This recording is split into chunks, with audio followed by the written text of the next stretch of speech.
So hello everyone, recently হচ্ছে সবাই জানো তোমরা যে নায়কার হট পিঙ্ক সেল চলছিল, তো সেখান থেকে আমি আমার কিছু দরকারি মেকআপ প্রোডাক্টস পারচেস করেছি। তো চলো তোমাদের সাথে আজকে সেটা আনবক্সিং করি। দেখো ফার্স্টেই যেটা আছে, এখানে রয়েছে হচ্ছে স্পটলাইট ইলুমিনেটিং প্রাইমার। এটা মিনি প্রাইমার হচ্ছে, পিএসসি মিনি প্রাইমার রয়েছে। তারপরে এখানে হচ্ছে পিএসসি স্টুডিও এইচডি ফাউন্ডেশনটা রয়েছে, এটা শেড নাম্বার 2.3।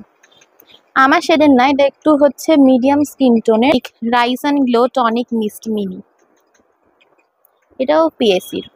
নেক্সট অ্যাকোয়া ব্লাস্টের ওয়াটার বেস ময়শ্চারাইজার মিনি, পিএসসির। এটা হচ্ছে মার্সের একটা হাইলাইটার, খুবই সুন্দর শেডগুলো। মার্সের একটা লিপস্টিক কম্বো। তো হচ্ছে এইগুলোতে ছিল নাইকার হট পিঙ্ক সেলে আমার কেনা জিনিসগুলো। তো তোমাদের কার কার ভালো লাগলো অবশ্যই কমেন্টে জানাবে, তোমরা কারা কারা জিনিসগুলো ইউজ করেছো। তো বাই আজকের জন্য।